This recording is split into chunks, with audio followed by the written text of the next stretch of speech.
감사합니다. 저는 필리핀에서 사역하고 있는 이정구 선교사입니다. 제가 한 2년 전인가요? 와서 선교보고를 한 기억이 납니다. 저는 2013년도 1월에 필리핀에 파송이 돼서 지금까지 사역을 하고 있습니다. 필리핀에 아는 사람도 없고 어찌 보면 무모한 한국 사람이 없는 그런 곳에 가서 하나님의 사역을 한다라는 것이 쉬운 것은 아니지만 말씀에 순종해서 가서 사역을 하고 있습니다.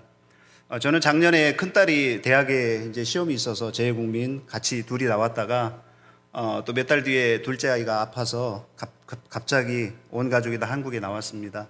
치료를 받고 지금 많이 좋아지고 있고요.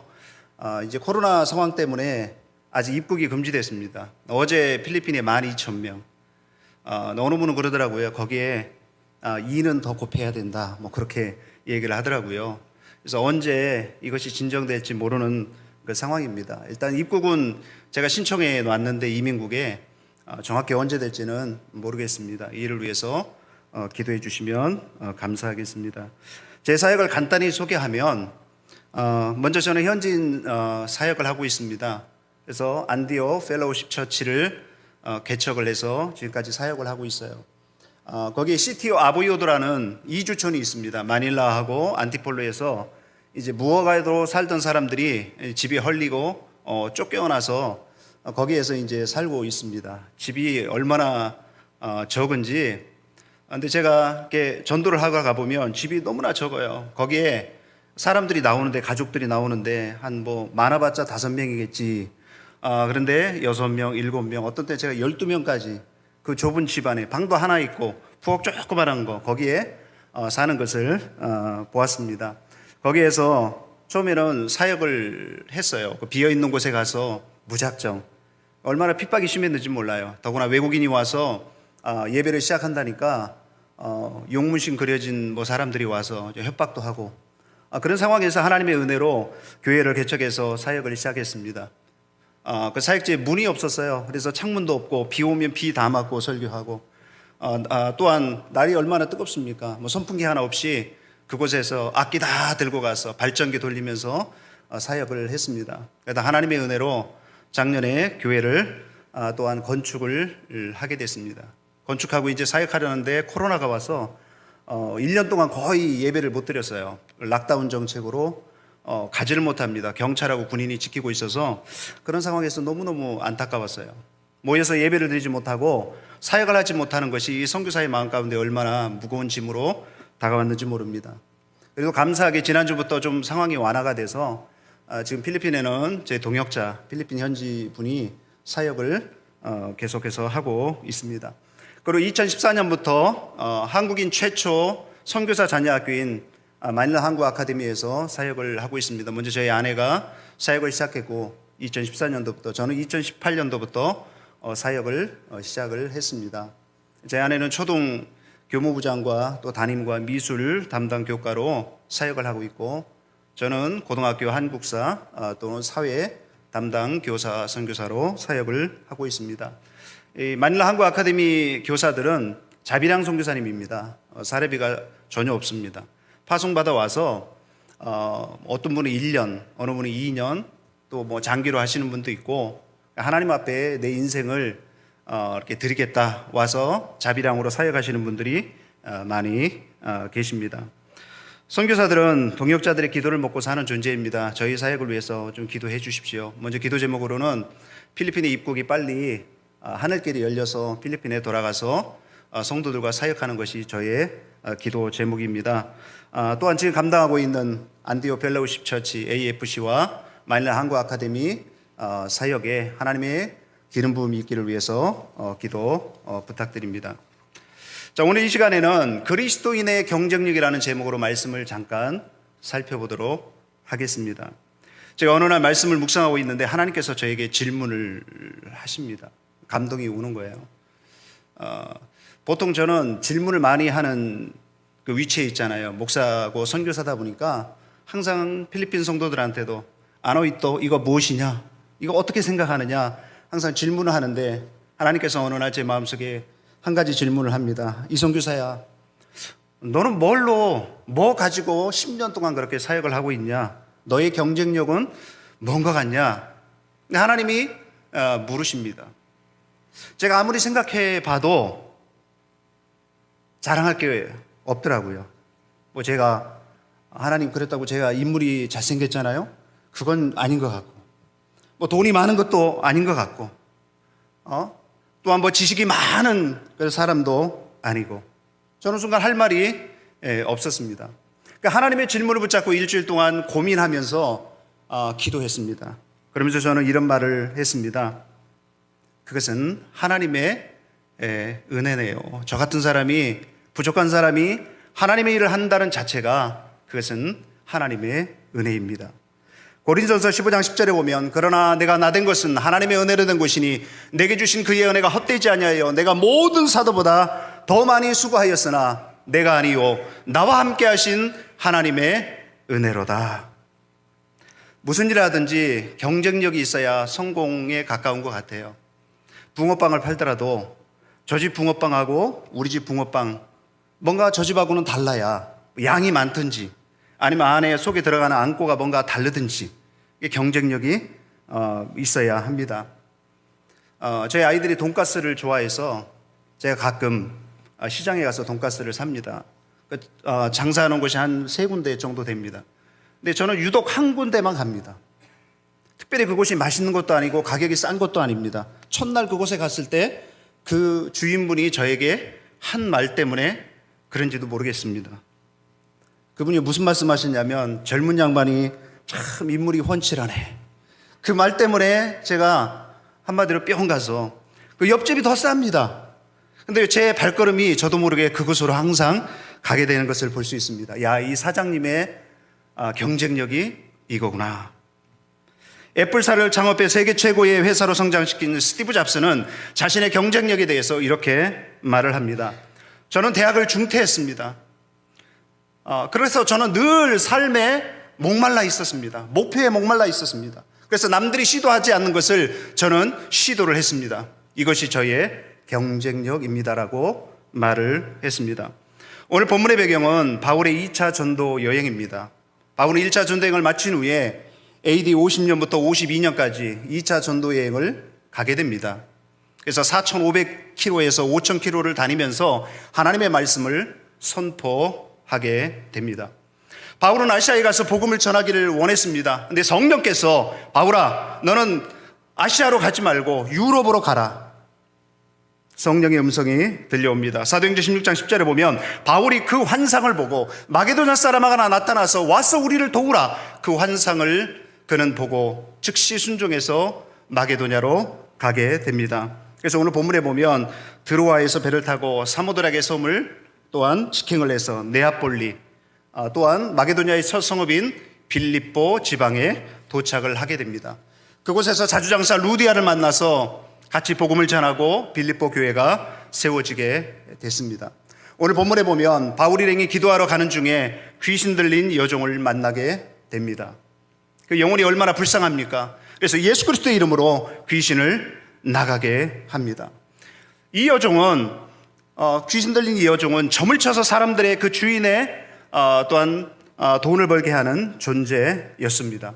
근데 귀신이 나간 후에 그녀는 더 이상 점을 칠 수가 없었습니다.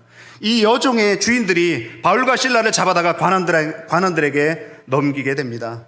그리고 오늘 말씀해 보면 계속해서 감옥에 갇히게 되고 또한 착고가 차이게 되는 것을 말씀을 통해 볼 수 있습니다.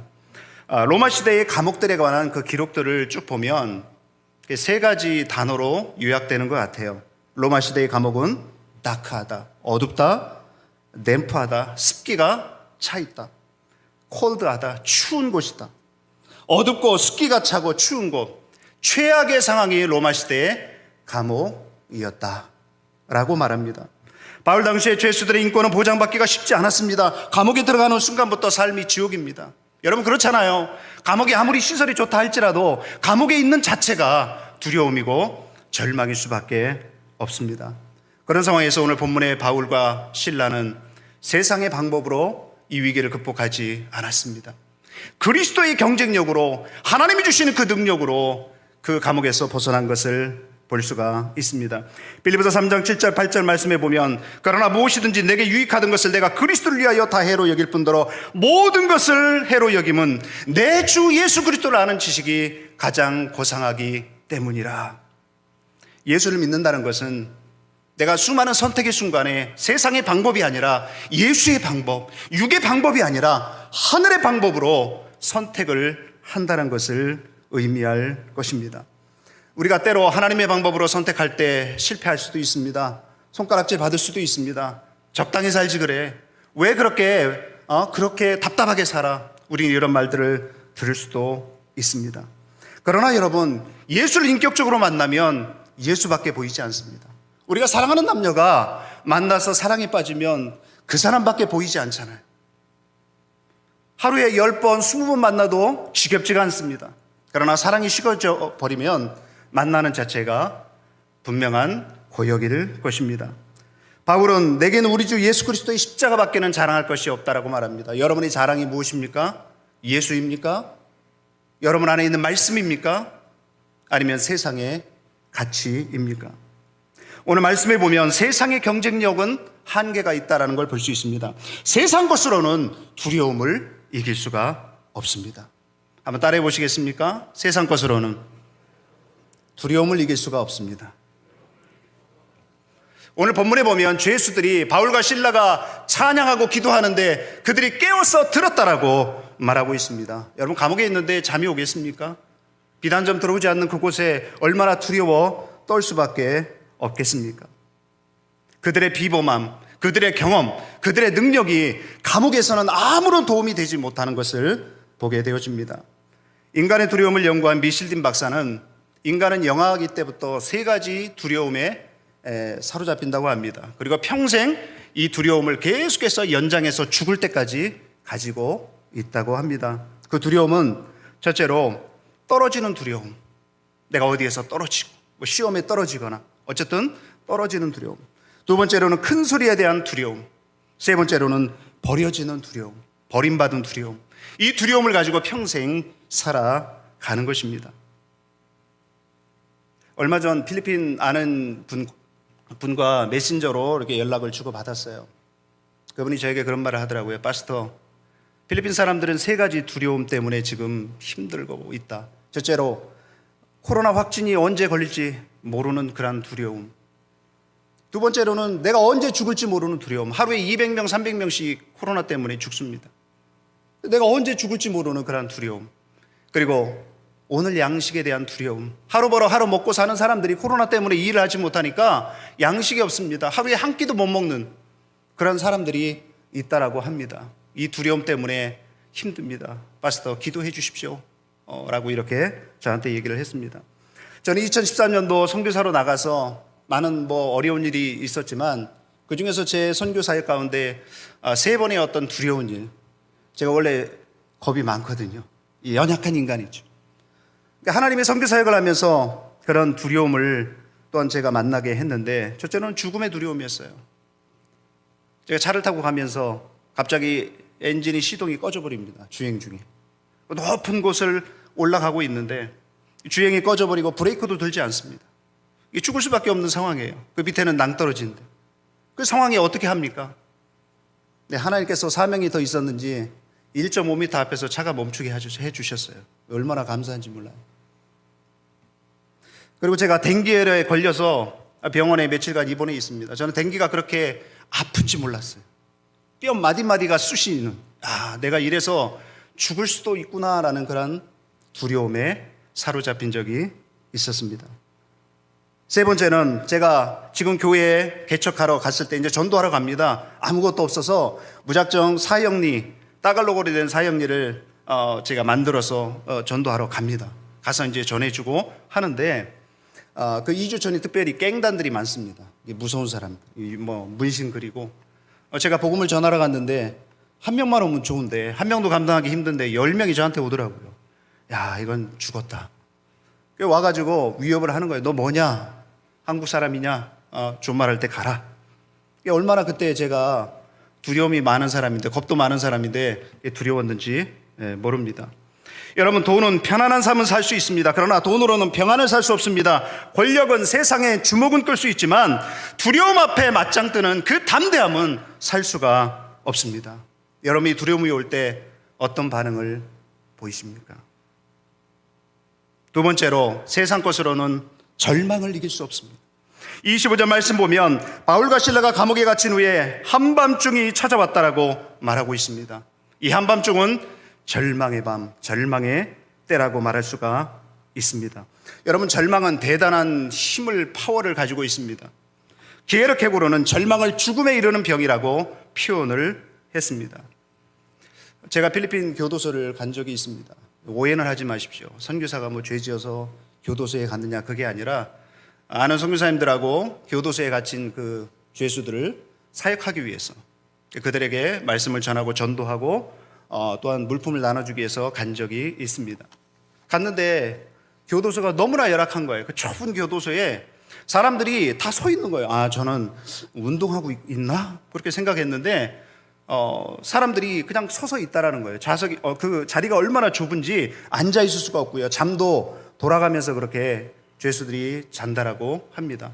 선풍기 하나 위에 있는데 한 20년 전에 산 것인지 때가 깨어서 도대체 돌아가지 않는 그 선풍기 하나로 그 수많은 죄수들이 거기에 있었습니다. 거기에 보니까 이빨이 다 빠져 있어요. 죄수들이 이빨이 다 빠져 있고 비만자는 한 명도 찾아볼 수가 없었습니다. 그 필리핀 교도소는요, 음식이 나오지 않아요. 가족들이 매일 와서 음식을 주어야 됩니다. 그러니까 가족이 없는 사람들은 먹을 것이 없기 때문에 말라갈 수밖에 없습니다. 제가 어느 한 죄수한테 물어봤어요. 당신이 이 교도소에서 가장 힘든 것이 무엇입니까? 그랬더니 그 죄수가 한마디 하더라고요. 이또아이 까왈란낭 빠가사. 그것은 절망입니다. 필리핀에서는 죄수가 이제 죄를 지어서 감옥에 가면 재판을 받아야 되는데 돈을 법원에 공탁금을 걸어야 재판 날짜를 거기서 지정해 줍니다. 근데 가난한 사람들이 공탁금이 없어요. 그러면 재판 날짜가 안 잡히는 겁니다. 그러니까 작은 죄로 들어왔다가 재판 받지 않고 계속해서 5년, 10년, 20년 이렇게 살아가는 사람들이 너무나 많이 있습니다. 그가 한 말은 파스터, 절망입니다. 절망. 내가 이 감옥에서 언제 나갈지 모른다는 희망이 없는 그것 때문에 나는 너무나 힘듭니다. 요즘 코로나19로 인해서 자영업자들이 얼마나 힘듭니까? 경제적인 어려움. 근데 그것보다 더 힘든 것은 이 코로나가 언제 끝날지 모른다는 그 두려움. 그것 때문에 힘들 수밖에 없습니다.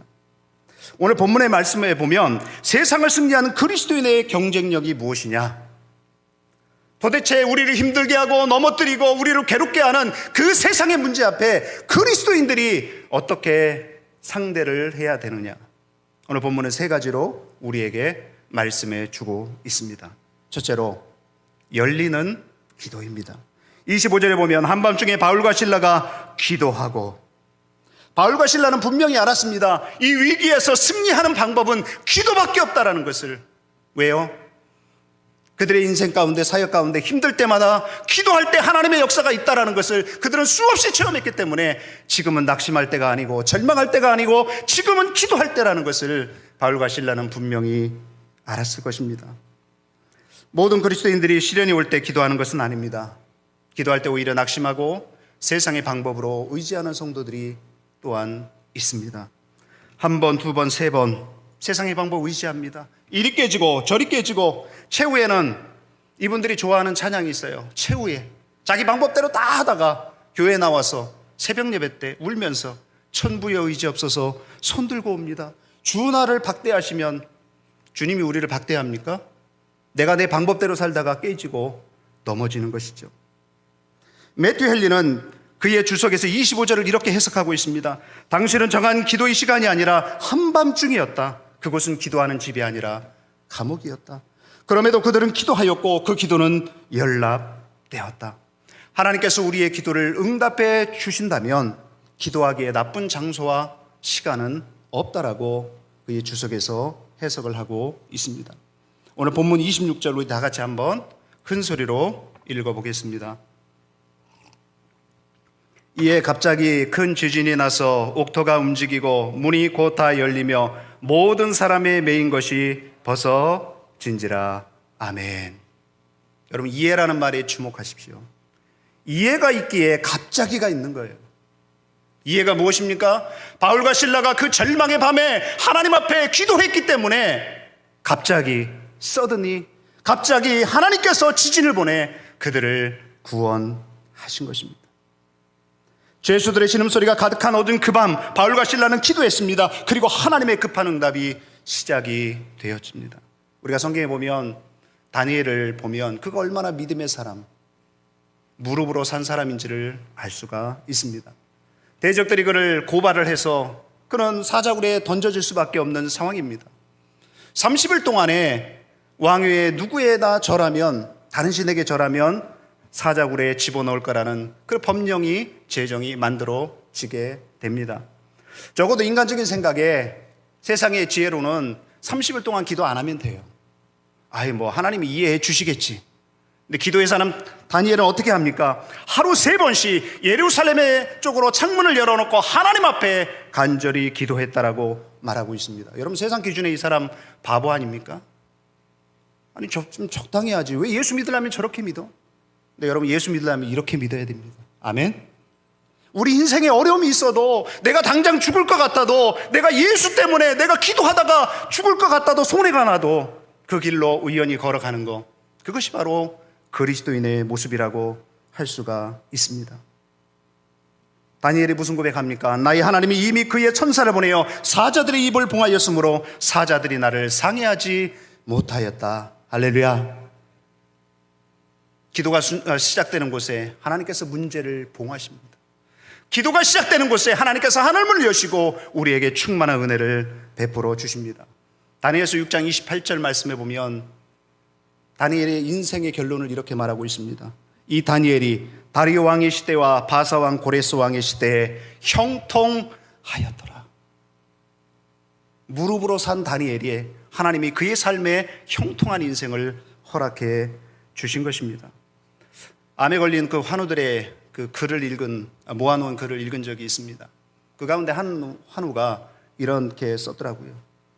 우리는 세상에서 예기치 않은 절망을 만납니다. 그러나 분명한 것은 어떤 경우이든 절망은 하나님을 찾으라는, 기도의 무릎을 꿇으라는 일종의 사인입니다. 아침 햇살이 비추이면 자욱하던 안개가 걷히듯 우리의 무릎이 세워지면 절망은 순식간에 물러갑니다. 여러분, 지금 얼마나 힘듭니까? 그러나 지금은 기도할 때입니다.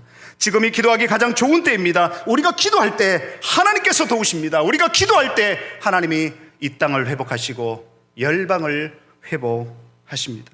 모세의 기도의 손이 올라갈 때 하나님께서 이스라엘에게 승리를 허락해 주셨습니다. 엘리야가 기도할 때 사환의 눈에 불말과 불병거가 성을 에워싸고 있는 것이 그 눈에 보이게 되었습니다. 여러분, 기도할 때 보입니다. 여러분, 힘들고 어려워도 기도할 때 하나님께서 길을 열어주시고 보이는 역사가 일어납니다. 역대하 7장 14절 15절에 보면 내 이름으로 일컫는 내 백성이 그 악한 길에서 떠나 기도하고 낮추고 기도하여 내 얼굴을 찾으면 내가 너희를 회복하고 그 기도를 들어주시리라고 말씀하고 있습니다. 두 번째, 우리의 삶의 경쟁력은 무엇입니까? 한번 따라해 보시겠습니까? 감사. 삶을 변화시키는 감사입니다. 한밤중에 바울과 실라가 기도하고 하나님을 찬송하네.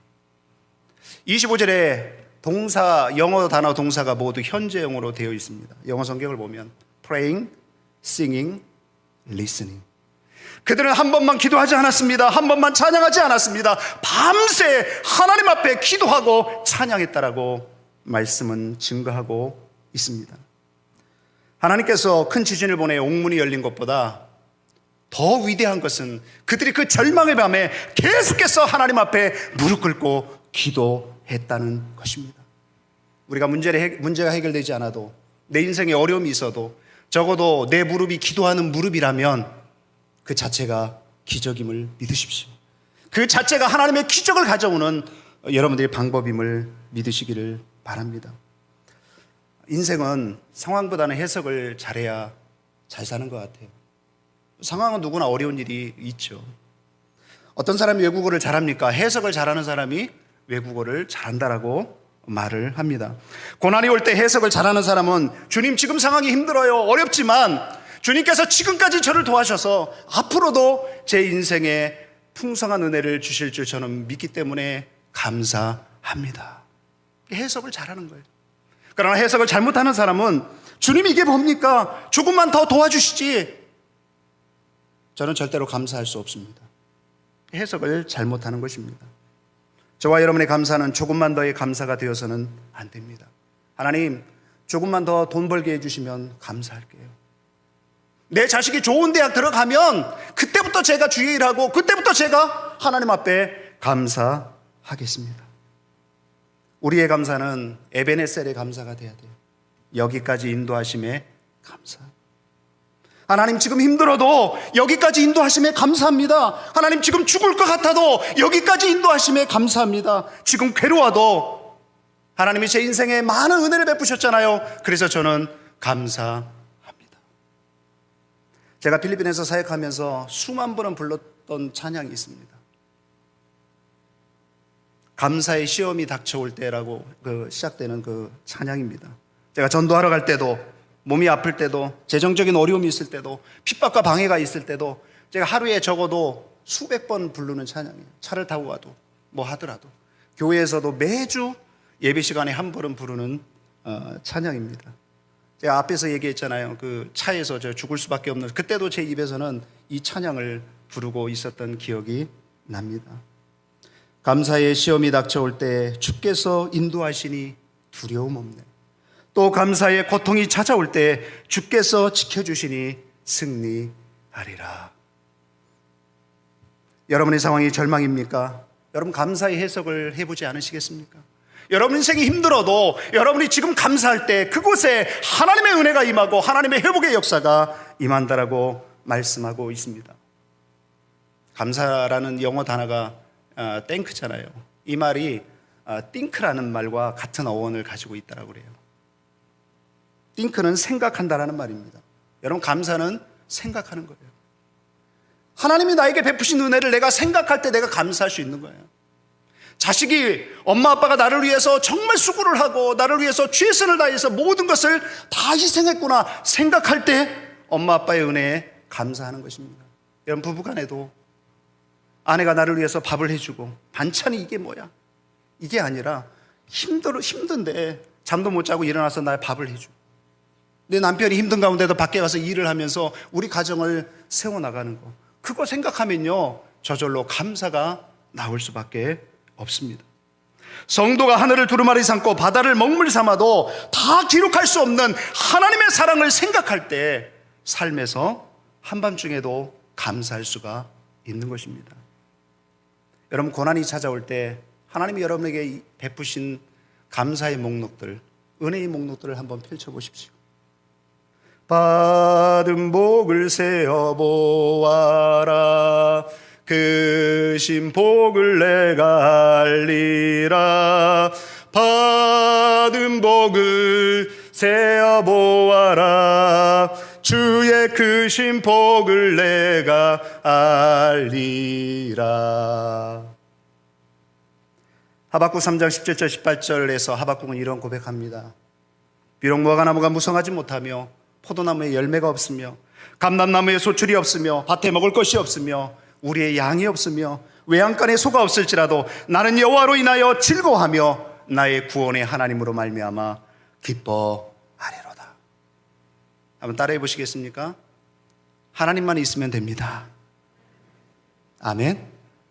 하나님 안에 다 있어요. 하나님 안에 물질이 있고 하나님 안에 건강이 있고 하나님 안에 내 자녀의 형통이 있고, 근데 우리는 하나님은 제껴놓고 하나님 세상의 방법으로 해결하려고 하니까 실패할 수밖에 없는 것입니다. 아리스토텔레스는 인간의 마음 중에 가장 쉽게 늙는 부분이 있다면 그것은 감사하는 마음이다. 여러분의 감사의 마음은 늙으셨습니까? 아니면 쌩쌩합니까? 고난 중에도 여러분 감사합니까? 감사가 경쟁력입니다. 여러분이 고난 중에 감사할 때 세상이 여러분을 주목하게 될 것입니다. 여러분이 고난 중에 감사할 때 하나님께서 여러분을 주목하게 될 것입니다. 마지막으로 세상에서 우리가 승리하는 그리스도인의 경쟁력 따라해 보시겠습니까? 살리는 말씀. 지진이 일어나자 이 간수는 죄수들이 도망간 줄 알고 자결하려고 합니다. 그때 바울과 실라가 말려서 그 자결을 막습니다. 그때 이 간수가 엎드려서 내가 어떻게 하여야 구원을 받으리까? 32절 말씀 보면 주의 말씀을 그 사람과 그 집에 있는 모든 사람에게 전하더라. 그리고 세례를 받았습니다. 그리고 간수의 집에 가서 또한 이렇게 잔치를 벌이는 그 모습들을 오늘 우리는 본문에서 볼 수가 있습니다. 35절 말씀 보면 바울과 실라를 감옥에서 풀어주라는 명령이 내리는 것을 보게 됩니다. 목숨을 끊으려고 하던 간수가 말씀으로 살아났습니다. 간수의 온 가족이 세례를 받고 구원을 받았습니다. 솔직히 간수가 자살했다면 간수의 집은 아마 장례식장이 될 수밖에 없었을 거예요. 그러나 하나님의 말씀이 선포되자 간수의 집은 하나님의 나라가 그 가정에 임하게 된 것을 보게 됩니다. 말씀은 살리는 능력이 있습니다. 시편 110편 50절 말씀 보면 이 말씀은 나의 곤란 중의 위로라. 주의 말씀이 나를 살리셨기 때문입니다. 어두운 세상에서 말씀의 등불을 들고 나가면 우리는 넘어지지 않습니다. 시편 119편 105절에 보면 주의 말씀은 내 발의 등이요 내 길의 빛이니이다. 성경을 이렇게 쭉 보다 보면 성경은 로드맵보다는 나침판 같은 그런 성격이 있는 걸 볼 수 있어요. 로드맵은 어느 목적지를 갈 때 모든 길을 다 알려주는 거예요. 이 길은 샛길이고 이건 큰 길이고 여기에 산맥이 있고 여기는 강이 있고, 그래서 그것만 따라가면 목적지까지 갈 수 있습니다. 근데 나침판은 그렇지 않죠. 방향만 알려줍니다. 나침판을 가지고 목적지까지 가다 보면 산맥도 만나게 되고 돌뿌리에 치여서 넘어지게 되고 깨지고, 근데 중요한 것은 자기의 목적지, 원래 원하던 목적지까지 가고 있다는 것을 알게 됩니다. 우리가 말씀대로 살면 넘어질 때도 있어요.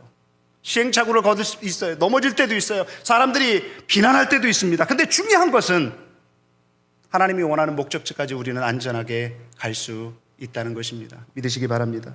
우리 성경에 함께 하겠다라는 약속이 얼마나 많이 있어요. 임마누엘의 약속. 제가 다 세보진 않았지만 어느 책에 보니까 성경에 내가 너와 함께 하겠다, 이 약속이 365번 나온대요. 1년 365일 동안 하나님이 내가 너와 함께 하겠다라고 말씀하십니다. 말씀을 붙드는 사람은 세상이 감당하지 못합니다. 왜냐하면 그 말씀이 살아계신 하나님으로부터 왔기 때문입니다. 히브리 4장 12절에 보면 하나님의 말씀은 살았고 운동력이 있어 좌우에 날선 어떤 검보다도 예리하여 혼과 영과 및 관절과 골수를 찔러 쪼개기까지 한다라고 말씀하고 있습니다. 우리가 성경에 다윗을 보십시오. 그가 골리앗 앞에 설 때 그는 세상 것을 다 내려놓고 갔습니다. 오히려 물맷돌 5개만 가지고 갑니다. 골리앗이 이스라엘 군대, 하나님의 군대를 모욕하는데 모든 사람들이 다 침묵합니다. 여러분, 세상의 문제 앞에 세상의 방법을 들고 나가면 할 말이 없어요. 침묵할 수밖에 없습니다. 그러나 하나님의 말씀을 들고 나가면 하나님께서 입술에 권세를 주시고 할 말씀을 주시고 승리할 수 있는 은혜를 허락해 주십니다. 이 다윗이 골리앗을 죽이면서 싸우기 전에 참 유명한 말을 해요. 저는 참 다윗의 인생이 멋있는 인생이라고 해요. 가르쳐주고 죽입니다. 내가 너를 지금 죽일 거예요. 너는 내 앞에 넘어질 거야. 근데 내가 한 가지 진리를 가르쳐 줄게. 전쟁은 세상의 방법으로 싸우는 것이 아니야. 너의 덩치로 싸우는 것이 아니고 너의 재능으로 싸우는 것이 아니고 하나님의 능력으로 싸우는 것임을 알려주고 골리앗을 넘어뜨립니다. 너는 칼과 창과 단창으로 내게 나아오거니와 나는 만군의 여호와 이름 곧 네가 모욕하는 이스라엘 군대의 하나님의 이름으로 내게 가노라. 얼마나 멋있는 인생이에요. 저는 여러분들이 세상 앞에 좀 큰 소리 쳤으면 좋겠어요. 내가 돈이 없어도, 내가 가진 것이 없어도, 백이 없어도 하나님의 말씀이 나에게 있기 때문에 어디를 가든지 세상 앞에 큰 소리 칠 수 있는 당당함, 이것이 저와 여러분들에게 있기를 바랍니다. 헬리나우에는 하나님은 우리의 삶에서 하나님의 바지랑들을 다 치워버리신다. 때로는 깨지게 하고 넘어지게 하고 친구도 없게 만들고 죄악을 고백하게 하고 그리고 최후의 말씀만 남게 하신다라고 말했습니다. 삶이 힘들어도 말씀을 붙드는 사람은 복 있는 사람이에요. 아멘? 아멘. 세상 것은 유한합니다. 그러나 하나님의 말씀은 영원합니다. 이사야 40장 8절에 보면 푸른 마르고 꽃은 시드나 우리 하나님의 말씀은 영원히 서리라 하라. 저희 교회에는 어린아이들이 참 많습니다. 아이들이 많을 때는 100명, 어떤 특별히 전도 집회 초청 때는 100명, 200명 또 이렇게 아이들이 오는데 아이들 보면 참 우리나라 40년대, 50년대 한국 전쟁 제가 겪어보지는 않았지만 그때의 모습처럼 그게 재재한지 몰라요. 코에는 콧물이 나오고 머리는 한 달 전에 감았는지 폭탄머리 하고 어떤 남자아이는 돈이 없어서 왈랑 빼라. 난 돈이 없어서 옷도 없어요. 그래서 그냥 우통 벗어 제끼고 교회를 옵니다. 신발도 없어요. 너 신발 어디 있냐? 돈 없어요. 필리핀 사람들이 제일 많이 하는 말이 뭐냐면 왈랑 빼라. 돈 없어요. 파스터 돈 없어요. 돈 없어요. 그 말을 수십 번 들어요. 아이들도 그러지요. 제가 사역을 하면서 이곳에 제가 무슨 사역을 할 수 있겠다고 제가 음악의 은사가 있는 것도 아니고 다른 은사가 없어요. 내가 전해줄 것은 하나님의 말씀밖에 없구나. 토요일날 주일날 가서 하나님의 말씀을 가르쳤습니다. 주중에는 가서 사형리로 따갈로그로 된 사형리를 전하면서 한 사람씩 붙잡고 가르치기 말씀을 전하면서 전도하기 시작합니다. 그리고 6개월, 1년 아이들이 변화되는 것을 느끼게 되어집니다. 그 아이들이 무슨 고백하냐면 파스tor 제가 나중에 정말 크면 중동 지역에 선교사로 가기를 원해요. 제가 필리핀 사람도 영어를 하잖아요. 제가 영어 가르치면서 저를 도와주실 건 없고요. 제가 가서 영어를 가르치면서 자비량으로 무슬림들한테 복음을 전하겠습니다. 목사님, 제가 저 민다나오 필리핀의 밑에 무슬림 지역 많이 있는데 그곳에 가서 제가 교회를 세우면서 사역하고 싶습니다. 7살, 8살, 10살 아이들이 그런 고백을 해요. 제가 어떻게 그런 말을 제가 이끌어낼 수 있겠어요? 하나님의 말씀이 그 아이들에게 들어가니까 아이들이 고백이 달라지는 것입니다. 처음에는 돈이 필요해요. 머니 하던 아이들이 그 M이 달라졌어요. 머니의 M이 미션의 M으로 달라지고요. 미니스트리의 사역의 M으로 달라졌습니다. 그리고 저희 교회는 개들이 참 많습니다. 어떤 데는 개판이에요. 약간 좀 외곽에 있다 보니까 그 이주촌이 참 열악해요. 환경이. 버려진 개들이 얼마나 많은지 몰라요. 처음에는 가서 아이들이 안 오는 거예요. 막 낙심되고 그러는데 개들이 그렇게 많이 오는 줄 몰라요. 제가 개한테 놓고 설교를 한 적이 있습니다. 멍멍 그러더라고요. 그 다음 주에 보니까 이 개가 전도를 해왔어요. 똥 싸고 막 냄새 나는데 또 전도를 해서 2명을 더 전도해 왔네요. 개가. 저희 교회는 개들이 많이 출석하는 교회로 주변에서 소문이 났었습니다. 제가 하나님 앞에 기도하면서 하나님, 사람이 처음에 안 나오면 어떻습니까? 개라도 은혜 받게 해주시니 감사합니다. 이런 말씀이 들어갈 때 사명이 생겨요. 내가 하나님 앞에 쓰임 받겠다고 아무리 생각한다 할지라도 하나님의 말씀이 그 속에 들어가지 않으면 사명이 생기지 않습니다. 말씀이 들어갈 때 내가 지금까지 의지하던 세상의 경력이 그 세상의 타이틀이 얼마나 허무한 것인지를 깨닫게 되어집니다.